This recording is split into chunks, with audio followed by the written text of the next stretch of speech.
नमस्कार छात्रों, आज हम कक्षा 7 की व्याकरण की पुस्तक सरस्वती मैं और मेरा व्याकरण में से रचनात्मक लेखन की इकाई 25 अनुच्छेद लेखन का अभ्यास करेंगे।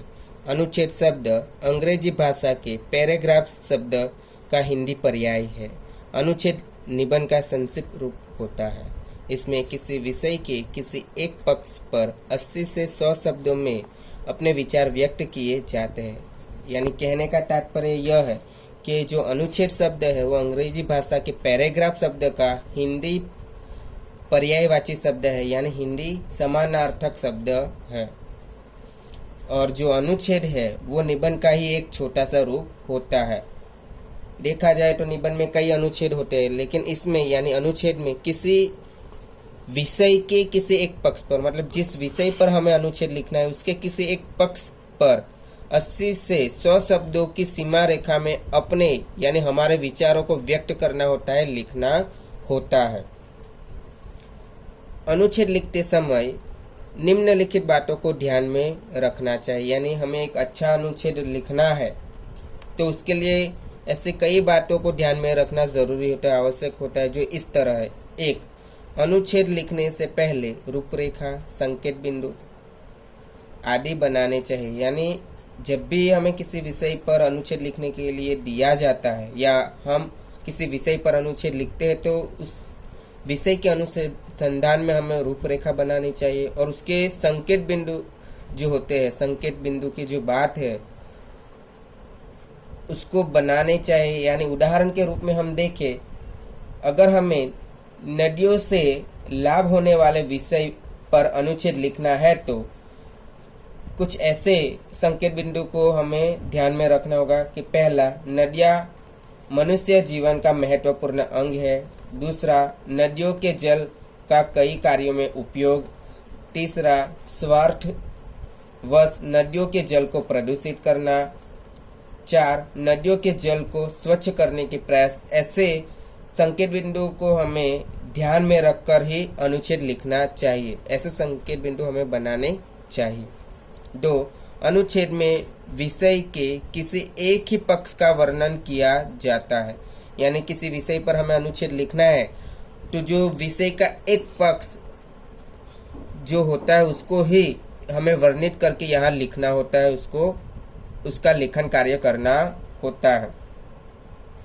3, भाषा सरल, स्पष्ट और प्रभावशाली होनी चाहिए। यानी जब अनुच्छेद हम लिखते हैं तो उसकी जो भाषा हम जो प्रयोग करते हैं वो सरल होनी चाहिए, सामान्य, यानी कोई भी पढ़े तो उसको समझ में आना चाहिए। स्पष्ट और प्रभावशाली, यानी जो बात हम कहना चाहते हैं, जिस विषय के बारे में हम लिखना चाहते हैं और लिखते हैं, तो जो पाठक पढ़ता है उसको उस बात को स्पष्ट रूप से पता चलना चाहिए कि हम क्या कहना चाहते हैं, और जो बात कहना चाहते हैं उस एक असरकारक रूप में उसको पता चलनी चाहिए। यानी भाषा हमारी सरल, स्पष्ट और प्रभावशाली होनी चाहिए।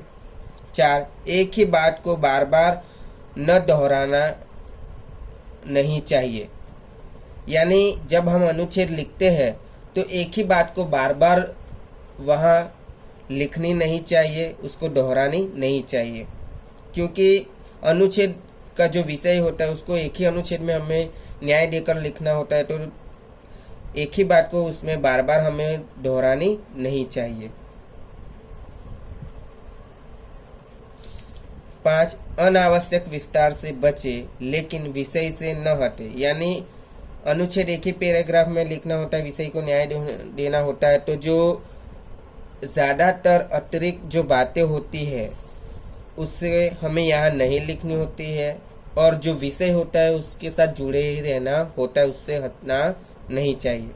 6, शब्द सीमा को ध्यान में रख कर ही अनुच्छेद लिखना चाहिए। यानी जिस तरह हमने ऊपर बात की कि अनुच्छेद जो हमें लिखना है उसको 80 से 100 शब्दों की सीमा रेखा में ही हमें लिखना है, मतलब शब्द सीमा जो दी जाती है सूचना के मुताबिक उसको ध्यान में रखकर ही हमारे अनुच्छेद को, विषय को न्याय देना होता है, उसी के अनुसार अनुच्छेद लिखना होता है।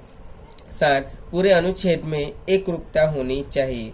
यानी जिस विषय के अनुसंधान में हम अनुच्छेद लिखते हैं तो पूरे अनुच्छेद में समानता होनी चाहिए। जो बातें हम लिखते हैं विषय के अनुसंधान में वो एक दूसरे के साथ जुड़ी हुई समान रूप से आगे बढ़नी चाहिए। 8. विषय से संबंधित सूक्ति अथवा कविता की पंक्तियों का प्रयोग भी कर सकते हैं। यानी जब भी हम किसी विषय पर अनुच्छेद लिखते हैं तो उस विषय से संबंधित अगर किसी लेखक के, कवि के या तत्वचिंतक के सुविचार या कविताओं की पंक्तियाँ या मुहावरे या लोकयुक्तियाँ हम प्रयोग करें तो वो अनुच्छेद प्रभावशाली बन सकता है और कम शब्दों में बहुत सारी बातें भी कह सकता है। इसलिए हम जब भी किसी विषय पर अनुच्छेद लिखे तो उससे संबंधित हमें सुविचार या काव्य पंक्तियाँ या कथन को प्रयोग करना चाहिए। छात्रों, मैंने अनुच्छेद क्या है, किसे कहते हैं, उसके शब्द का अर्थ क्या है और अनुच्छेद लिखते हुए हमें कौन कौन सी बातों को ध्यान में रखना होता है वो समझाने का प्रयत्न किया छात्रों। तो मुझे लगता है जब आप ये वीडियो देख रहे होंगे तब जो मैंने समझाने का प्रयत्न किया उस बातों को समझ रहे होंगे और वो बातें समझ में भी आई होगी, ऐसी मैं आशा रखता हूँ।